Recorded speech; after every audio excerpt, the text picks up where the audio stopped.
Muy buenas noches, señoras y señores.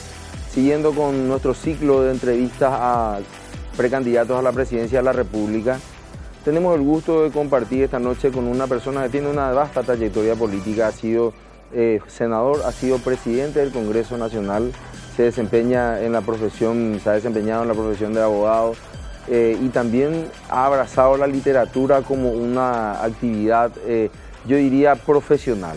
Uno de los pocos profesionales literatos, candidatos a presidente de la República. Y sin más preámbulos, saludarlo y darle la bienvenida esta noche al doctor Carlos Mateo Valmellí. ¿Qué tal, doctor? ¿Cómo está? Buenas noches. ¿Qué tal, Sebastián? Un placer de estar acá contigo y también en este programa. Es la primera que te veo como entrevistador, como periodista, así que creo que... Así, doctor, se invirtieron un poco los roles. Sí, yo te entrevisté varias veces. Sí, parece que estamos cruzándonos en esta aventura política y muy interesados en lo que puede ofrecer su candidatura dentro del Partido Liberal Radical Auténtico. Una candidatura que surge, si nos puede contar, doctor, surge aparentemente de las bases cuando van un grupo de intendentes y le piden candidatarse por un sector, ¿no?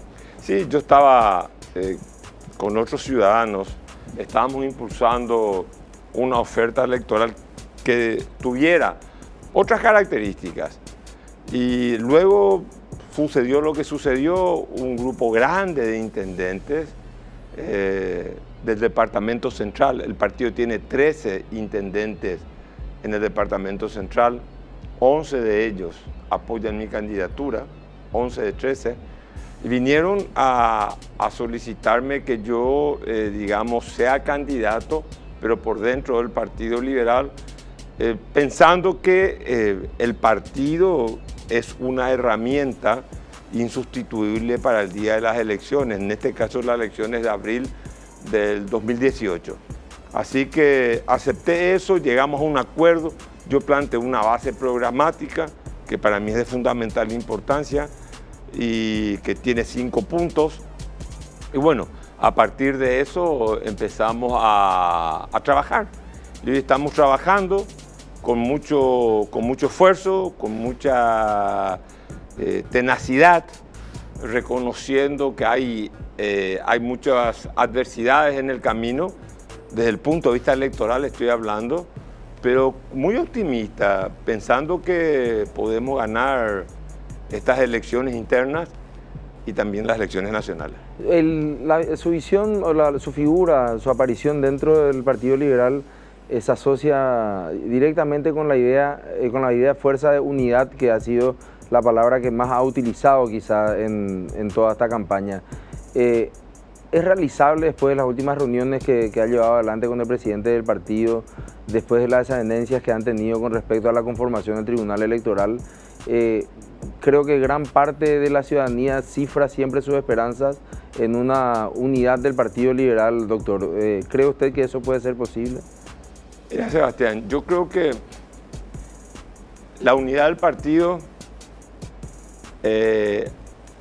aparenta ser irrealizable, pero sin embargo aparenta ser cada día, parece ser que cada día es más necesaria.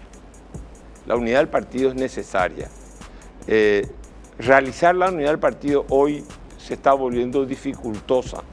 Es difícil, no hay que negar eso. Es difícil porque yo pienso que se está conduciendo mal, se condujo mal el proceso de consolidación de una alianza que se presentó a la sociedad paraguaya como una fórmula electoral, pero no como una propuesta gubernativa. Y en tal sentido, yo creo que el presidente del partido está conduciendo mal este proceso interno. Nosotros tenemos una situación jurisdiccional extremadamente complicada. El domingo pasado el directorio del partido había prorrogó, mejor dicho, los plazos electorales para la inscripción de candidatura dentro del partido. Como vos sabés que sos abogado, es inconcebible que un poder político pueda inmiscuirse en una función eminentemente jurisdiccional, que es la ampliación de los plazos, porque es el tribunal el encargado de establecer en qué plazo se inscribe en la candidatura. Entonces el TEI partidario se le sustrajo sus facultades jurisdiccionales y un poder político por excelencia, que es el directorio del partido, resolvió modificar el calendario que había hecho el Superior Tribunal Electoral, o sea, el Tribunal Electoral Independiente del partido. Yo pienso que se están cometiendo muchos errores. La decisión del directorio fue que nadie inscriba su candidatura. Las candidaturas se inscribieron. Diferentes actores políticos de la interna liberal que pertenecen al equipo de Alegre, no al mío, inscribieron su candidatura. Nosotros vamos a cumplir lo que dice la ley. Hay un orden jurídico. No se puede decir que una sentencia hay que tirarle a la basura. No se puede decir que el Tribunal Electoral, el Superior Tribunal Electoral es cartista cuando resuelve cosas que me favorecen a mí. Perdón, cartista cuando no me favorece. Y entonces el otro sentido contrario. Yo pienso que le recomendaría a la conducción partidaria y en especial al presidente del partido grandeza. Grandeza porque la crisis interna, el hecho de que el Partido Liberal esté agrietado, el hecho de que estemos separados los liberales a consecuencia de la conducción política está significando que la misma alianza opositora se vea debilitada. Eso es lo que yo no concibo. Vos imaginate que se mantiene la expulsión de 8 senadores que estuvieron a favor de la enmienda, y a vos te consta que vos como yo estuvimos en contra de la enmienda, pero sin embargo a los 5 senadores de Frente Guazú que también estuvieron a favor de la enmienda, se le perdona todo. Fue lo primero que me vino a la cabeza, doctor. Y usted ha escrito mucho y le ha dado mucha énfasis desde su posgrado, del doctorado que hizo en Mainz con el profesor Dieter Noland y la influencia posterior de sus estudios sobre el constitucionalismo paraguayo, al tema de las instituciones. ¿Cómo queda una institución poniendo en el centro al Partido Liberal, que aparentemente yo por lo menos hasta ahora no he escuchado una discusión acerca de un mea culpa de qué hacemos con los que hemos expulsado mientras nos aliamos con los otros 5 que eran compañeros de aquellos? ¿Cómo va a construirse o cómo, para ser más concreto, sigue esa intención del oficialismo del partido de excluir a estos participantes de lo que ellos llamaron el golpe institucional fuera de las capacidades o de sus atribuciones constitucionales de presentarse a la candidatura mientras salían con otros que participaron en el mismo hecho? Sí, sigue lo mismo. Lastimosamente, por eso te estoy diciendo que el proceso de construcción de alianza, que es una institución, digamos. Sí, pero todo lo que se está haciendo en el partido es producto de una lógica interna. Se mira solamente el horizonte interno dentro del partido. Yo les expulso a ellos, les perdono a ellos, porque internamente me favorece. No estoy viendo qué es lo que le favorece al país, qué es lo que puede ser funcional para la democracia del partido, qué es lo que puede ser funcional para el proyecto electoral propiamente dicho opositor que busca la alternancia pero con el cambio, no solamente la alternancia, sino en función de un gobierno que pueda resolver los problemas paraguayos. Yo no estoy viendo en ese sentido la grandeza, la generosidad que tiene que tener un proyecto de esta naturaleza. Por un lado es maniqueísta lo bueno y lo malo, el bueno y el malo, pero por otro lado, cuando el malo me puede servir, el malo pasa a ser bueno. Creo que es una lógica perversa, excluir a la gente. Decía el presidente Sanguinetti que un excluido es siempre un enemigo. Entonces, la idea que nosotros tenemos, por lo menos lo que yo creo, la alianza tiene que ser una alianza de puertas abiertas, con todos los liberales, con Frente Guazú, con Avanza País, con el Encuentro Nacional, con Patria Querida, y tener un proyecto, consensuar un proyecto de gobierno que en 5 años se proponga resolver determinados problemas y lograr una Asamblea Nacional Constituyente en donde podamos de una vez por todas fortalecer las instituciones en el Paraguay. Y eso inexorablemente pasa por el reconocimiento de decir basta ya de un poder judicial como el que tenemos hoy, un Poder Judicial y una Corte Suprema de Justicia totalmente sometida a los mandatos del mandamás de turno. ¿Hay un riesgo en eso, doctor, sobre una Convención Nacional Constituyente, atendiendo a que los proyectos más populistas, entre comillas, y podemos decir hasta descabellados en materia de pretender lograr simpatías de mayorías, se han dado no precisamente desde el punto de vista de partidos pequeños o de izquierda, a quienes generalmente se le atribuye que el neopopulismo es fruto de esta construcción del socialismo del siglo XXI, con mayor o menor precisión, digamos que el modelo argentino, el modelo venezolano, de alguna manera tratan de explicarse, por lo menos tener una conclusión de ese modo, y sin embargo han sido parlamentarios de los partidos tradicionales quienes han acompañado proyectos que son realmente, yo no sé si decir peligrosos, pero por lo menos polémicos para la vigencia democrática. En ese sentido, una Convención Nacional Constituyente, ¿a quiénes llevaría a legislar en materia constitucional? Bueno, una Asamblea Nacional Constituyente tiene que ser el resultado de un acuerdo político previo. Por eso el presidente tiene que tener la capacidad de liderar, la capacidad de conducir ese proceso de reforma constitucional. Yo creo que, y hay que tener en claro, personalmente, una constituyente no puede ir con agenda abierta.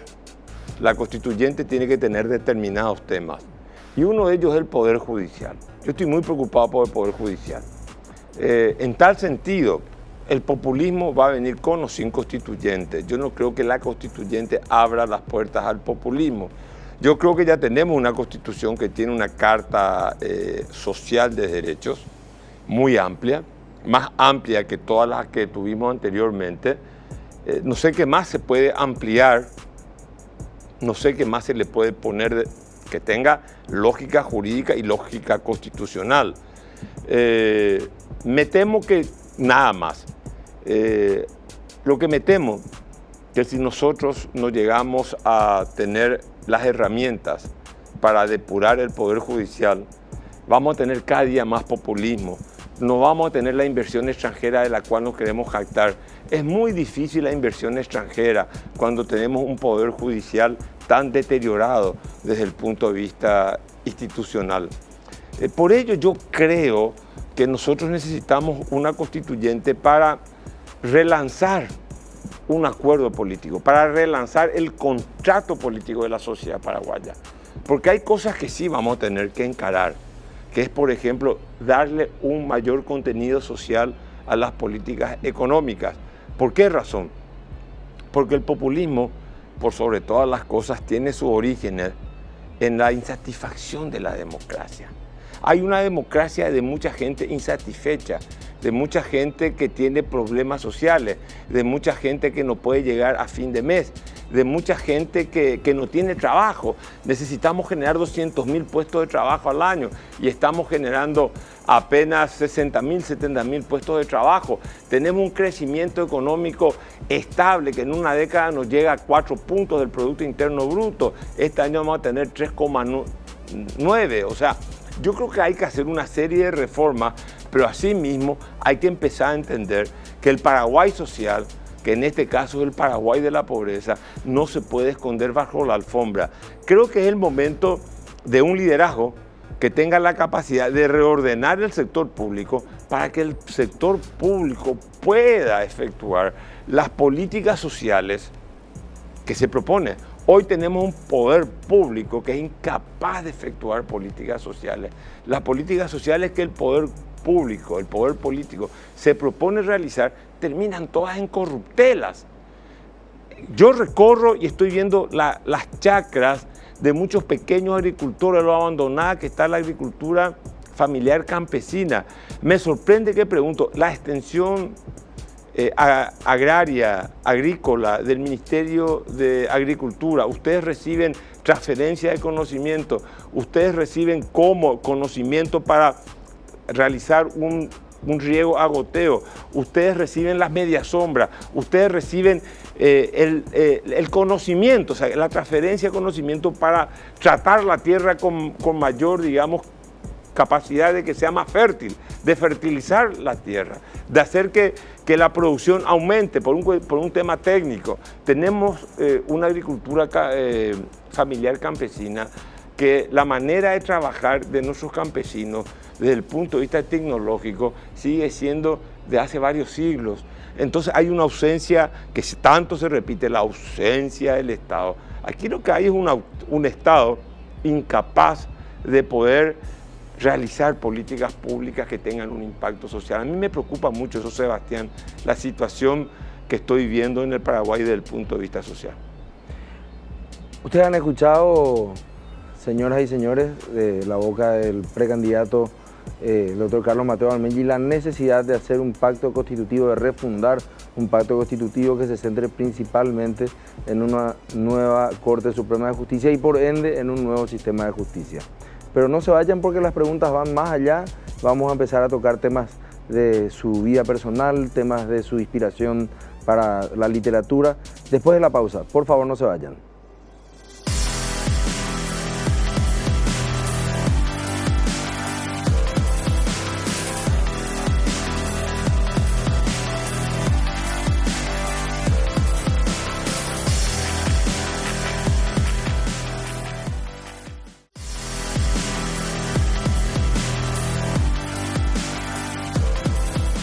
Reforma constitucional, unidad del Partido Liberal, reforma del sistema de justicia en general, asistencia técnica a los pequeños agricultores, han sido uno de los temas que hemos abordado con el precandidato a presidente por el Partido Liberal Radical Auténtico, doctor Carlos Mateo Valmelli.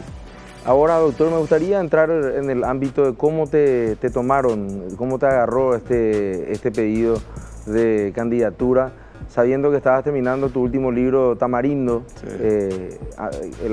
Te agradezco, entre paréntesis, el regalo y también, por supuesto, a la sombra del destino, que lo he terminado de leer. Los libros tienen una inspiración siempre, que tienen un hilo conductor hacia el momento político que van viviendo los protagonistas. ¿Cuál es la influencia de la literatura dentro de la acción política y cuál es y viceversa? ¿Cuál es la dimensión política de la literatura, doctor? Bueno, mira, yo creo que, vamos a ver, de la literatura a la política, la influencia de la literatura sobre la política creo que es estéril, porque si uno, políticamente hablando, actúa con un criterio literario, creo que va a terminar estrellándose, porque la literatura tiene que tener un objetivo que es también y que es prioridad en cualquier artista, en cualquier persona que escribe literatura, que es la belleza. La belleza es un objetivo que muchas veces no se encuentra en la vida real. O sea, creo que si un político, en el caso mío, que tiene esa dualidad, escritor, se deja influenciar por la literatura, creo que se puede pegar se puede dar de bruces con la realidad. Sin embargo, yo creo que la política, así como una actividad humana, influye en la política, en la literatura. ¿Por qué razón? Porque los libros que uno escribe siempre tienen algo de elementos autobiográficos. Yo siempre digo que uno escribe lo que lee, lo que piensa o lo que se imagina, imagina, y luego también lo que uno vive, lo que uno va conociendo por su propia realidad empírica tangible. Entonces son esos tres elementos lo que va haciendo, lo que sirve, digamos, de ingrediente. El escritor de literatura va sacando de todo lo que puede para escribir una obra literaria. Y sin embargo, el político, yo creo que tiene que tener un criterio de realidad. Eso no quiere decir, muchas veces decimos, no, tener un criterio de realidad. Sí, tener un criterio de realidad no quiere decir renunciar a ciertos valores éticos, a una valoración que uno tiene de la acción política. Porque si uno prescinde de los valores éticos en la política, yo creo que uno termina adaptándose a cualquier circunstancia y uno puede ser, debido a las circunstancias, puede terminar siendo nada más y nada menos que un celador de intereses impurios que terminan perjudicando al desarrollo de una sociedad. Eso es lo que yo siento. Yo siento la política como una actividad que tiene que tener muy en cuenta el diagnóstico de la realidad, pero que creo que tiene que estar anclada en valores éticos. Y entonces obviamente surge una tensión, no digo una contradicción, entre la valoración ética que uno tenga de la política y esa búsqueda del poder. Hay un artículo, doctor, justamente que no es de literatura propiamente dicha, sino es más bien de ciencia política de Joan Prats del año 2004, donde hablaba de la ética del oficio político, una cuestión a la cual yo suscribo porque creo que hay una ética particular para cada uno de los oficios. La ética del santo, la ética del médico. Dentro del médico no es lo mismo la ética del ginecólogo que la ética del oftalmólogo, ¿verdad? O sea, hay diferentes niveles de ética. Es una cuestión de discusión del doctorado en el cual estoy participando y que ha traído una rica contribución por gente que está a favor y en contra, que es lo bueno, como usted decía, el tema de la administración de conflictos y de intereses, que es más bien el tema de la política. Allí hay, y creo que para militar, y usted hace muchos años milita dentro del Partido Liberal, allí sí que hay mucho material para tener que manejarlo, como por ejemplo esta posición antagónica que usted mantuvo siempre claramente en contra de la enmienda y hoy en día la oportunidad de acercarse a aquellos senadores que estuvieron apoyando eso. Hay un pacto para superar esta instancia y para ir un poco más allá en la construcción de un partido liberal que pueda tener un comportamiento más homogéneo a futuro. Sí, mira, yo personalmente estoy con mis amigos, que siempre fueron mis amigos. Para mí fue muy difícil tener que enfrentarles a ellos, porque yo los tuve que enfrentar. Recuerdo también varias veces hablamos en el programa Mirando Lejos contigo. Me acuerdo que vos me dijiste una vez al aire, el problema central de la política del 2018 fue a finales del 2017. El problema central de lo que se viene es el debate sobre la enmienda o no enmienda. Sí. Y yo creo que eso es cierto. Yo creo que mis amigos se equivocaron, pero lo que no creo es que ellos le hayan asesinado a Rodrigo Quintana, que son dos cosas diferentes. Yo creo que siempre mantuve una posición coherente con respecto a la enmienda. Lo sostuve cuando era constituyente, yo fui constituyente, lo sostuve cuando, recuerdo en la época de Nicanor Duarte Fruto, que yo fui senador de la República, como vos mismo mencionaste, presidente del Congreso, lo sostuve en la época de Fernando Lugo y también en estas circunstancias. Yo creo que la Constitución paraguaya no habilita para la reelección. Ahora bien,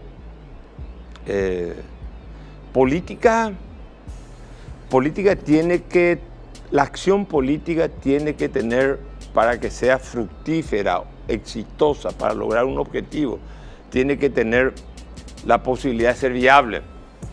Si no hay viabilidad de un proyecto político, se convierte en algo testimonial. Yo ya tengo 56 años. Yo siempre digo, miro atrás, veo la cuna muy lejos. Yo hago esto como un compromiso patriótico, pero dentro de ese compromiso patriótico, el proyecto que estoy liderando, yo tengo que tener la certeza de que sea un proyecto que verdaderamente sea viable. Si no es viable, va a terminar siendo un material residual en el proceso histórico paraguayo. Yo quiero hacer algo por Paraguay. Yo necesito transformar las estructuras económicas y sociales para hacer una sociedad equitativa. Yo necesito tener una economía que tenga la posibilidad de superar el 3,9% del crecimiento del Producto Interno Bruto paraguayo, que es el promedio.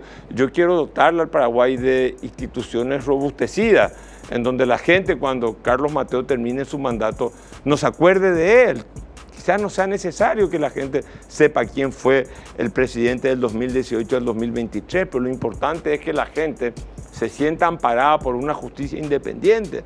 Lo importante es que la gente se sienta representada por un parlamento que diga, este parlamento refleja la calidad de la política, que yo creo como ciudadano contribuyente merezco esta clase de dirigencia política. Y por sobre todas las cosas, que tengan presidente de la República que prioricen los intereses de la nación y no los intereses personales. Yo creo que ese va a ser un cambio revolucionario en el Paraguay. No sé si lo vamos a lograr en 5 años. Lo que yo creo que nosotros no podemos seguir saboteando la política paraguaya, no podemos seguir saboteando, obstaculizando el desarrollo democrático y también el desarrollo social de nuestra sociedad. El siglo XXI no espera. La velocidad de los acontecimientos es vertiginosa. Estamos en un mundo global, estamos en un mundo en donde habrá perdedores como siempre hubo y habrá ganadores. Estamos en un mundo en donde, en una región del mundo, en donde poco a poco vamos a sentir que los norteamericanos, que es la primera potencia mundial, cada vez están menos interesados en lo que pasa en América Latina en general, y que Brasil, que tiene que ejercer un subliderazgo regional, es un país quebrado desde el punto de vista moral e institucional, que debido al voluntarismo de un par de jueces o de uno en especial, está empezando a recuperar cierta credibilidad pública. Vamos a ver qué pasa en las próximas elecciones. ¿Por qué te cuento todo este contexto internacional? Porque en los próximos 5 años nosotros no vamos a poder recurrir al auxilio externo o a la posibilidad de que desde afuera se ejerza presión para corregir lo que nosotros, los paraguayos, tenemos que corregir. Yo creo que hay que entender eso. El Paraguay, nosotros los paraguayos y todos los países de la región, cada vez vamos a estar más comprometidos con nuestro propio destino. Nosotros vamos a ser los árbitros de nuestro propio destino. Todo ese discurso de la década del 70, del 80, del antiimperialismo, o el discurso del año 2000 de la antiglobalización, esto es un discurso que está obsoleto, está perimido. Nos vamos a dar cuenta que, o no, mejor dicho, observémosle a Trump, que dice que yo soy de derecha y practico un nacionalismo económico, que no lo van a dejar hacer ya es otra cosa. Pero de que los americanos están en una actitud de aislarse del mundo, y especialmente donde no hay conflicto con sus intereses estratégicos, yo estoy seguro de eso. Y ahí es donde nosotros vamos a tener que entender, nosotros los paraguayos vamos a tener que ser lo suficientemente maduros para impulsar nosotros mismos un proceso de modernización política, económica y social.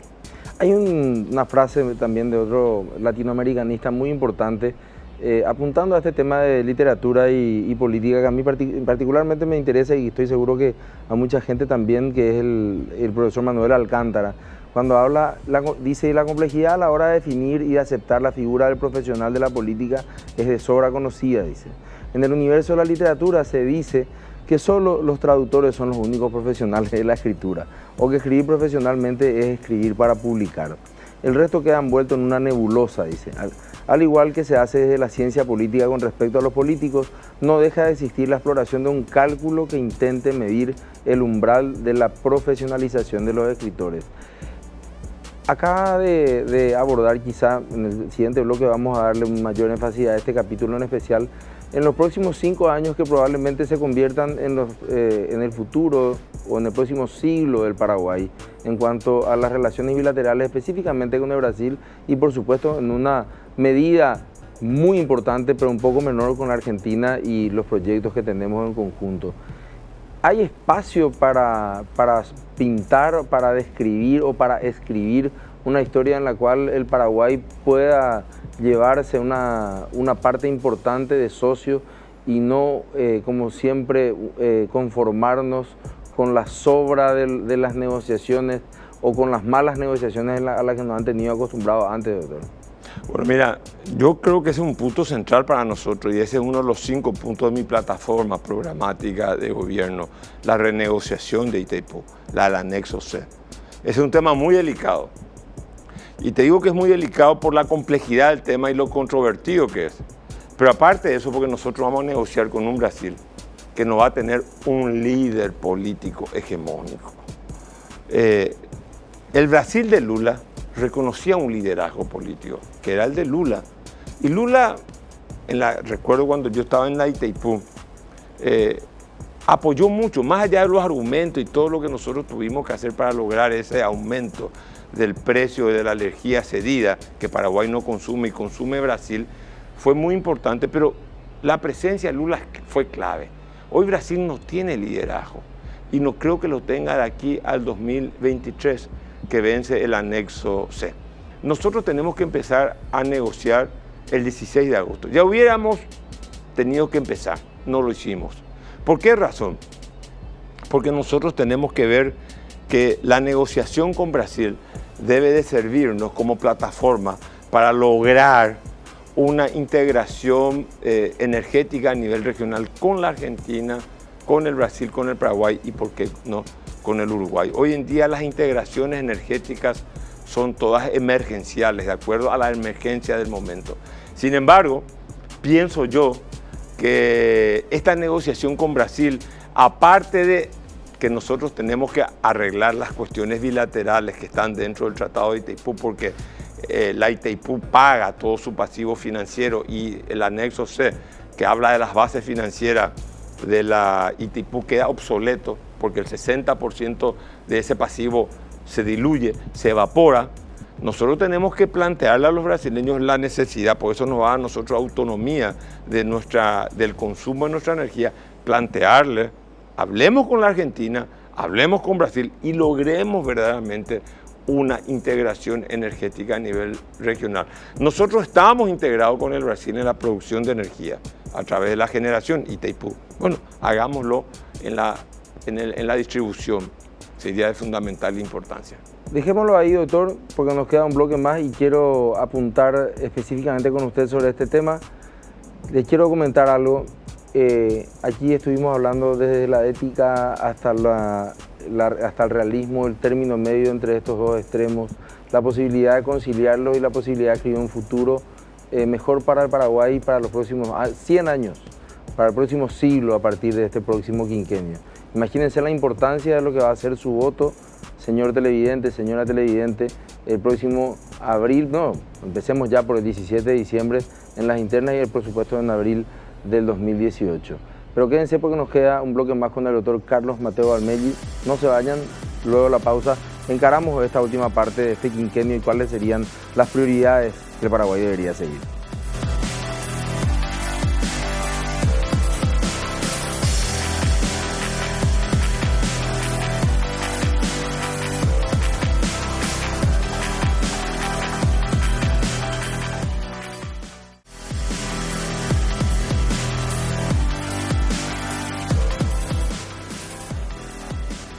Los próximos 5 años del Paraguay van a ser quizás los más importantes en nuestra historia reciente.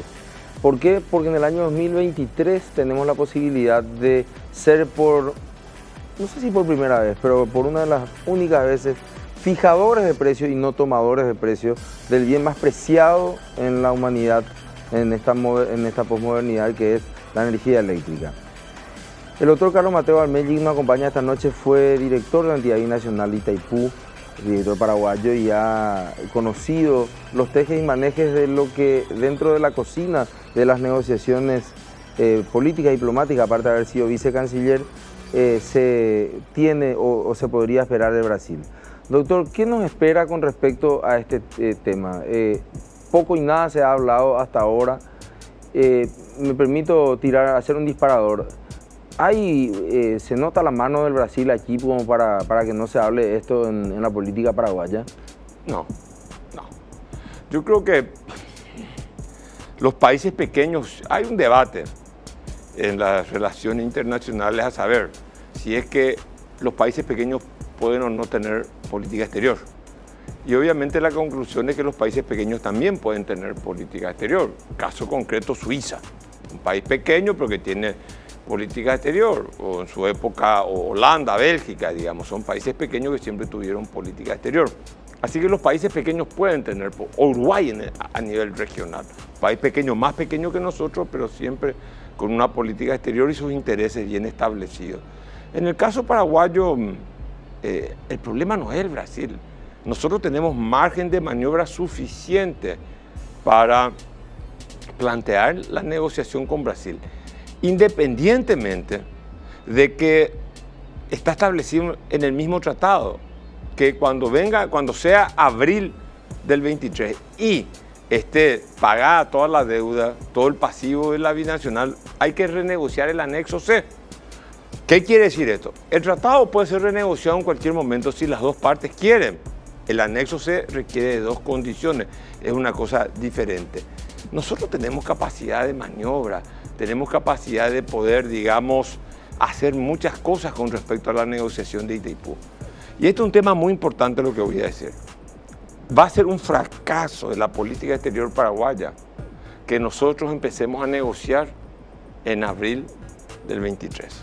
No, eso no cabe duda, doctor. Nosotros el 16 de agosto tenemos que hacer una conversación con Brasil y decirle establezcamos una mesa de negociación en donde estén las autoridades de la Itaipú, que son clave para la negociación del lado paraguayo, y también las cancillerías, para poder llevar como conducentemente un proceso que signifique que en abril del 2023, del 2023, ya empieza a regir, en mayo ya empieza a regir el nuevo anexo C que digamos que establezca cuánto va a ser el costo de la energía. El Brasil nos va a plantear probablemente, y esto lo digo en base a estudios de profesionales paraguayos que están altísimamente capacitados como para llevar adelante o construir una política de negociación desde el punto de vista científico.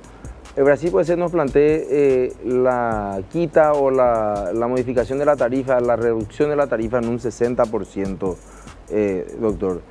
Eso significaría, lógicamente, en un año electoral como el 2023, una bandera que a casi cualquier candidato le gustaría llevar. Sin embargo, estaríamos beneficiando nada más que al 20% de nuestra industria, cuando el 80% de ella todavía se maneja con energía a leña. Y estaríamos beneficiando con una tarifa baja al 100% de la industria brasileña. ¿Cómo evitar, cómo generar, porque coincido con usted que desde el 16 de agosto hay que empezar a construir esto, pero tenemos que saber cuáles son los márgenes posibles, porque esto no va a ser como chutar penales sin arquero o chutar tiro libre sin barrera. O sea, aquí vamos a tener una cuestión real, una puja real con el Brasil con respecto al tema de qué es lo que ellos quieren.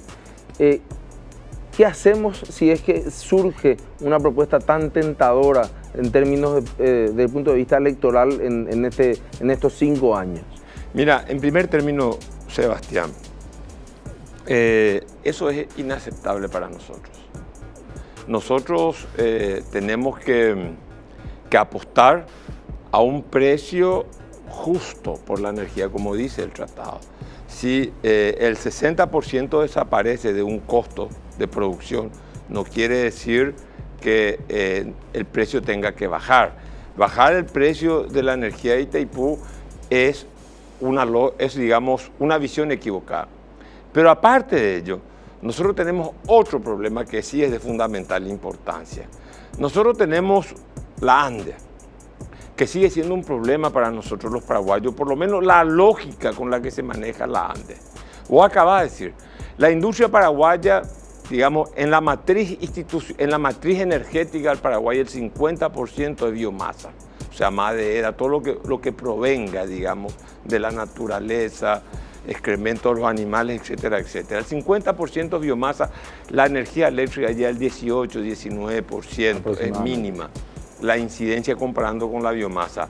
Y ahora nos hemos dado cuenta que la ANDE de un plumazo aumentó la tarifa del servicio de energía eléctrica, como queriendo conseguir un superávit presupuestario cuando tiene un déficit por la mala gestión interna que tiene la ANDE. Y la ANDE tiene que asumir que tiene una mala gestión interna. Pero más allá de la mala gestión de la ANDE o el modelo de administración de la ANDE, quiero recordarte algo. Cuando nos sentemos en la mesa de negociación, nosotros no debemos demostrar que nosotros estamos atrás del dinero. Nosotros tenemos que demostrar que nosotros como país vamos a consumir nuestra energía. Va a ser un error estratégico decir, no, nosotros buscamos el rentismo energético. ¿Qué quiere decir eso? solucionar nuestros problemas de presupuesto, siempre estar pensando en que la Itaipú nos transfiera 600, 700 millones de dólares, las binacionales, digo, para el presupuesto general de gasto de la nación. Eso está preguntando la gente del otro lado de las cámaras. ¿Qué significa esto? Yo me animo a decirles algo que estoy recogiendo de un estudio que han hecho aquí. 17.000 industrias, 350.000 fuentes de trabajo.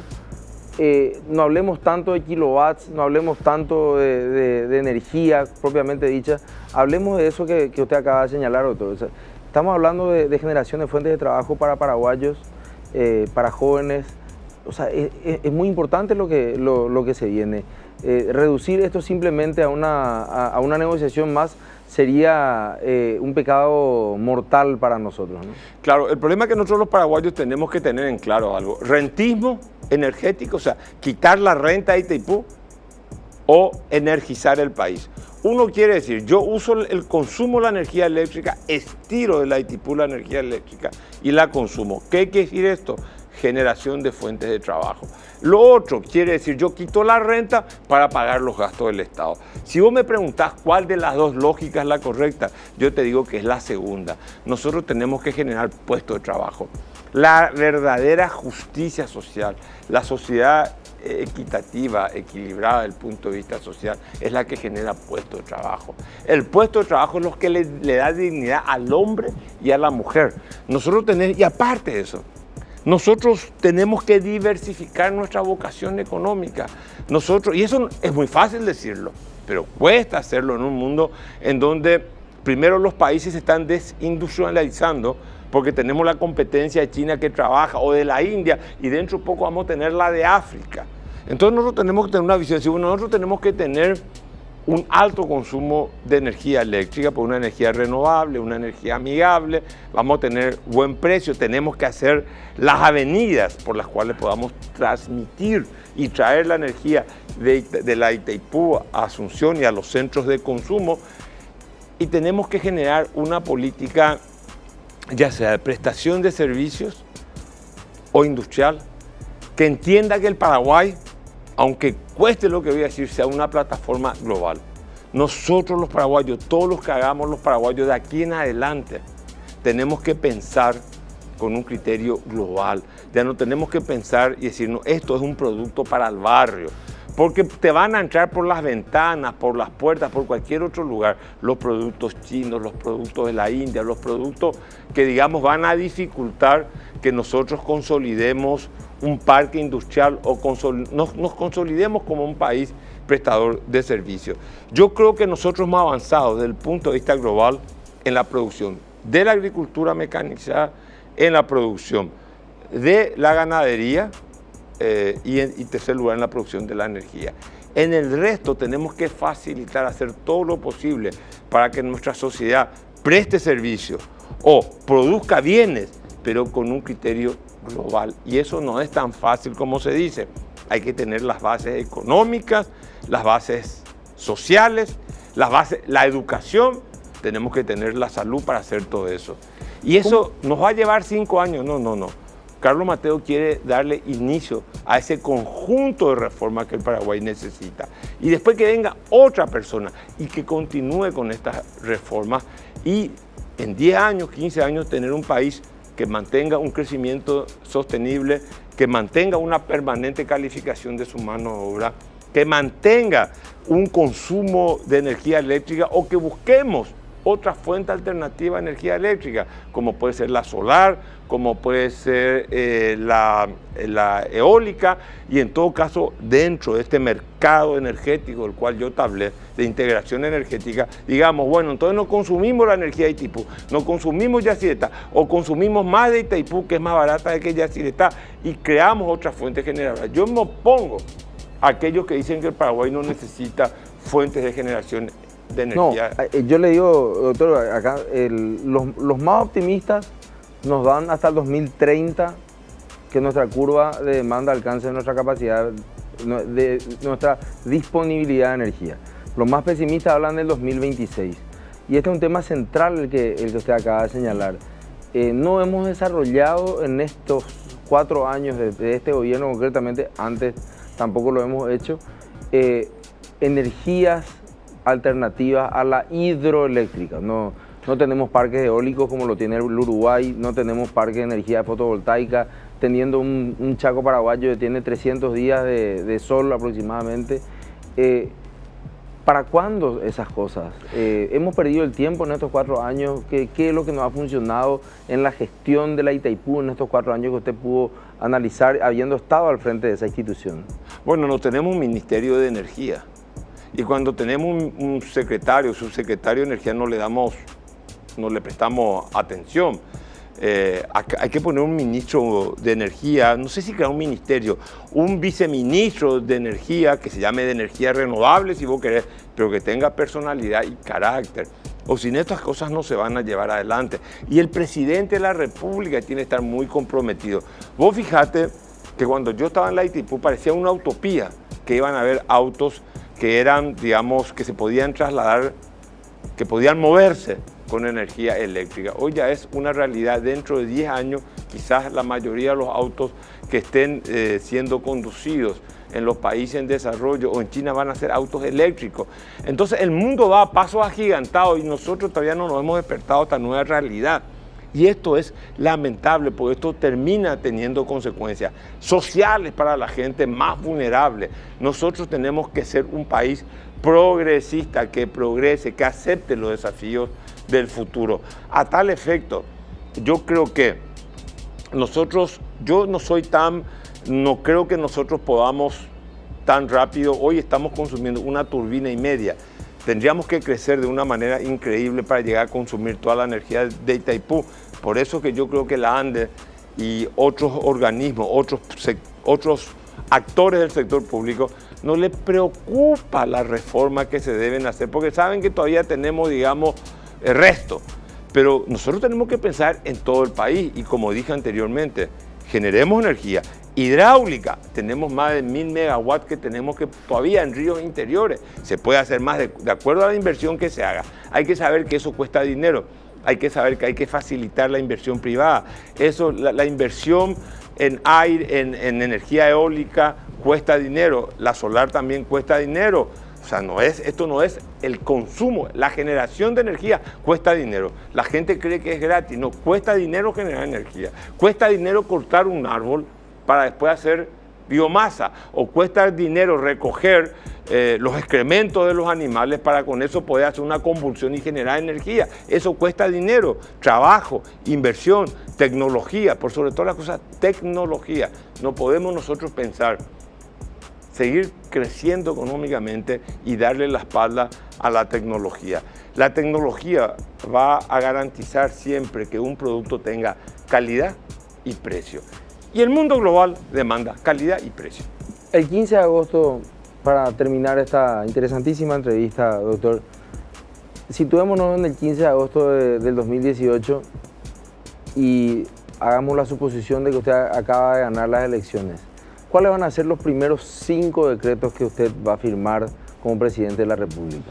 Bueno, digamos, más allá de los decretos de nombramiento, sí, digamos... Una figura, sí, en sentido figurado. Las iniciativas que yo creo que llevaría al Parlamento son las iniciativas que tengan que ver con un ordenamiento tributario. Hay que arreglar muchas cosas en el sistema tributario paraguayo. Estamos viendo que la Secretaría de Tributación, si bien ruge, pero no sabemos si está actuando dentro de la ley y aparentemente el Poder Administrador está con muchas zonas grises. Pero creo que aquí, si nosotros queremos llegar a que el 7% del PIB, ya, invertir en educación, el 7% en PIB, bueno, tenemos que hablar de política tributaria en serio. Es innegable que tenemos que hacer eso. Nosotros tenemos que tener seriamente una idea de cómo vamos a renegociar Itaipú. Nosotros tenemos que tener una idea de qué vamos a hacer, por ejemplo, con las políticas de seguridad. Nosotros tenemos que saber seriamente qué vamos a hacer con la política de salud. Vamos a seguir practicando una política de salud, que el enfermo llega al hospital cuando está casi moribundo y no una política preventiva de salud. Eso es lo que yo planteo. Y nosotros vamos a tener que hacer cambios muy importantes en la estructura, en la matriz educacional del Paraguay. Nuestra educación no es funcional con el futuro. Nuestros niños no están preparados. Le estamos estafando a la gente. El otro día me decían en Cabaña, un distrito de Cacupé. Me decían las madres, nuestros hijos se van al colegio, 2 horas supuestamente estudian, el resto de las 2 horas juegan fútbol, toman tereré o limpian el patio. Nosotros tenemos un serio problema en la educación. Estamos condenando a nuestros niños que sean jóvenes en el futuro, fracasados en su vida. Estamos construyendo una sociedad en donde la única opción que aparece como la reforma social es el exilio económico. El otro día leía que hasta julio había llegado al país casi 400 millones de dólares de divisas que envía la gente, nuestros compatriotas al extranjero, al Paraguay. Uno dirá, y 400 millones dividido por 7 millones no es tanto per cápita, pero hay gente que con 100 dólares, 550.000 guaraníes, no es que llega a fin de mes, es todo su mes. Un campesino, hoy la situación de pobreza es tal que un campesino, una familia campesina, lo que le queda de liquidez después del consumo y la producción agrícola que tiene es aproximadamente 200.000, 300.000 guaraníes. El ingreso monetario que tiene puede ser menor. Tenemos pobladores, tenemos conciudadanos que no están en el círculo de la economía monetaria, carecen de liquidez. Hoy es el Paraguay que nosotros estamos haciendo. Compatriotas nuestros que no están en la economía monetaria, están en una economía premonetaria, en una economía algunos de autoconsumo o de trueque. Entonces yo creo que es el momento de pensar un Paraguay en serio. Y el Paraguay en serio se piensa con la imaginación, con la inteligencia, pero también te lo digo con el corazón, en el sentido de seguir entendiendo que la política es un compromiso de servicio. Muchas gracias, doctor Carlos Mateo Valmelli. Amigos, amigas, ustedes han escuchado esta noche al precandidato a la presidencia de la República por el Partido Liberal Radical Auténtico, Carlos Mateo Valmelli. Sus últimas reflexiones: salud, educación, una política tributaria más rígida y más inteligente desde el punto de vista de las funciones del gobierno, asistencia al productor campesino e inclusión. Vamos a la pausa y volvemos con los últimos 3 minutos finales de conclusiones en esta noche de debate.